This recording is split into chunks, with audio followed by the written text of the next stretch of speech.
Meron na namang bagong loan app na mukhang okay siya based doon sa kanyang loan details. Meron siyang offer sa akin na 4,000 at alam nyo ba kung ano yung isa sa mga nagustuhan ko sa kanya? Napakababa ng kanyang monthly interest, which is 60 pesos lang daw yung kanyang monthly interest. At pagdating sa kanyang long term payment, okay siya kasi 4 months or up to 4 months yung kanyang long term payment. And alam nyo ba na pwede siya sa mga unemployed kasi unemployed yung pinili ko doon. And nagkaroon ako ng offer sa kanya na 4,000. Pero nakakapagduda lang. And magdududa ka talaga kasi bagong loan app siya. Isa na ba siyang bagong maaasahan na utangan ngayon? Well, sisilipin muna natin siya bago natin siya husgahan kung legit nga ba talaga siya o hindi. Kaya naman kung interesado ka dito sa ating panibagong topic, keep on watching.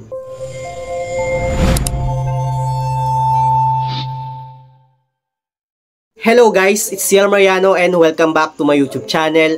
At kung hindi ka pa nakapag-subscribe sa aking channel, please subscribe dahil palagi ako nag-share ng mga experience ko at nagre-review ng mga loan app or online lending platform kung legit ba o hindi dito sa ating channel. So meron na namang bagong loan app sa Google Play Store na mukha siyang maaasahan based doon sa kanyang loan details. 60 pesos lang daw yung kanyang monthly interest doon sa 4,000 na offer niya sa akin. And payable siya ng up to 4 months. Bagong maasahan nga ba itong loan app na to or baka niloloko lang tayo nito, no? Yung tipo na pinaganda lang siya pero tsaka pala. So wag na natin itong patagalin. Itong loan app na tinutukoy ko ay nasa Google Play Store. Ang pangalan niya is Bingo Peso Mabilis Pera Loan na under ni Bingo Peso Group. And dito nga sa baba niya makikita natin na meron siyang 4.6 na stars and 4,000 na reviews. And pagdating sa downloads, napakarami na palang nag-download neto, which is umabot na siya ng 100,000 na downloads. Dito medyo na-curious ako sa kanya kung bagong loan app ba siya o nagpalit lang siya ng kanyang pangalan. Kaya sa mga nakakaalam dyan, comment down below. Dinownload ko nga itong loan app na to para masilip ko kung legit nga ba siyang utangan. So pagka-open ko ng kanyang application, bubungad agad yung kanyang dashboard at makikita natin dito yung total amount na pwede nating mahiram, which is up to 60,000. At dito makikita rin natin yung kanyang loan term, 120 days, yung kanyang interest naman is 0.05% nga daw per day. Sobrang curious talaga ako dito sa loan app na to, kaya clinic ko yung apply now. At dito magpo-provide tayo ng cellphone number na gagamitin natin sa kanilang application at ilalagay lang din natin yung OTP na na-receive natin. So after nun, babalik ulit tayo sa kanyang dashboard and then click lang ulit natin yung apply now. And then dito meron siyang privacy statement na kailangan nating intindihin kasi dito magkakaroon sila ng access sa cellphone natin. So ano nga ba yung mga kailangan nilang ma-access sa phone natin? Unang dyan guys is yung ating camera access, memory access, location access, device information permission, tsaka yung storage permissions. O ulitin ko lang ha, ma-access nila yung mga binanggit ko sa cellphone natin. So kapag once na okay lang sa'yo na ma-access nila, click mo lang itong accept now sa baba. And then dito, magpo-provide na tayo ng valid ID. Meron siyang common IDs na hinihingi at meron ding other IDs. So kapag once na wala sa'yo yung common IDs, pwede mong isubmit yung other IDs. So, dito tayo muna sa common IDs. Yung mga pwede natin i-submit is driving license, PRC, SSS, passport, postal ID, at saka yung UMID. Sa other ID naman niya, yung TIN, voter ID, national ID, pag-ibig, at health card. Dito, pipicturean natin yung valid ID na ginamit natin. Kailangan malinaw dahil mag-generate yung pangalan natin, yung ID number, yung date of birth natin sa kanyang application. Hindi na natin ilalagay yung mismong app nila yung mag-generate. After nun, magsa-selfie verification lang tayo.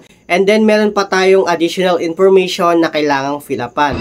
Una na dyan is yung education, marital state, number of credit cards, email, gender, residential address, address details, loan purpose, at yung ating alternative mobile number, Facebook account, Viber account, pero optional lang siya. Dito naman sa kanyang withdrawal information, it's either bank or e-wallet yung ating gagamitin. Medyo naguluhan ako dito sa loan app na to dahil yung first na offer niya sa akin is 4,000. Hindi ko na screen record yung loan details niya doon. Pero nakita ko na 4 months daw yung kanyang loan term payment at 60 pesos lang yung kanyang interest per month. At dito, binalikan ko nga ulit yung application ko sa kanya at na-cancel nga yung 4,000 na first na offer niya sa akin, which is Ang pagkakamali ko lang, hindi ko na screen record yung loan details niya doon. Pero yun talaga yung nagpakitang loan details niya. So, bakit na-cancel yung 4,000 ko? Nakalagay dito, order canceled, unable to retrieve your device information. Please check your device network connection, location permissions, and other related settings. After confirming there are no issues, you can apply again. So, yun nakalagay. So, nag-re-apply ulit ako sa kanya at may bago ulit siyang offer sa akin, which is 2,000 at 3,000. So, mamimili na lang ako kung ano yung mas prefer ko doon, kung 2,000 or 3,000. And then dito nga, biglang nagbago na naman yung kanyang loan details. Biglang lumaki yung kanyang interest per month. Pinili ko yung 3,000 para ma-check ko kung same pa din ba yung loan details doon sa 4,000 na first na offer niya sa akin, which is na-cancel ngayon. Kung pareho pa ba sila ng loan details dito sa panibagong offer niya sa akin. Pero nagulat ako na nagbago nga siya at iba na rin yung kanyang loan details. So dito, dun sa first na offer niya sa akin, 4,000, 4 months yung kanyang repayment term. Dito, 14 days na lang yung naging loan term payment niya. At mahati nga yung 3,000 in 14 days. So dito, yung first na repayment mo sa kanya in just 7 days is 1,485 pesos yung kanyang principal. And then yung interest niya is 420 pesos. Then after 14 days naman, same pa din sila ng amount. 1,485 pesos at yung interest din niya is 420 pesos. At hindi ka pa sure dito kung doon sa 3,000 is may kaltas siya. Medyo nagugulahan ako dito sa loan details niya guys, no? Pero feeling ko talaga, yung 3,000 na hihiramin natin sa kanya is makakaltasan siya at ayun na nga yung babayaran natin is 1,485. Sobrang gulo ng kanyang loan details. Kaya pala nag-under review yung 4,000 na kinonfirm ko yung 4,000 na yon. And then nag-under review siya ng 2 days. Tapos after 2 days, bigla siyang na-cancel. Which is dapat nung last day ko pa siya na-vlog. Kaso nagkasakit nga ako. And then, dito nga na-cancel na yung loan applications ko sa kanya. At meron siyang bagong offer sa akin. At nagbago na rin yung kanyang loan details. Medyo magulo talaga itong loan app na to guys, no? Ang ganda na kanyang first loan details na nagpakita sa akin. Tapos eto, biglang nagbago siya. Kaya for me, hindi siya bagong maasahan. Hindi siya okay at hindi siya recommended. Masasabi ko talaga na isa siyang fly-by-night na Ola. Pinagloloko niya yung mga borrower, yung tipo na pinaganda niya sa umpisa pero tsaka pala. Sa mga merong loan dito kay Bingo Peso, comment down below and share your experience dyan sa may comment section. Isa na namang manlolokong Ola yung na-review natin ngayon, kaya dapat maging aware kayo sa mga ganito. Huwag tayong basta-basta nagko-confirm, baka hindi natin alam na may mga hidden charge pala yung mga katulad nitong loan app na to. Siya okay at hindi ko rin siya maire-recommend sa inyo guys ha. Yun lang yung masasabi ko. Anyway, sa mga hindi pa pala nakapag-subscribe sa aking YouTube channel, please don't forget to like, share, and subscribe. Click the notification bell para lagi kang updated sa aking mga susunod na video. Thank you guys, thank you for watching and see you on my next video. Bye!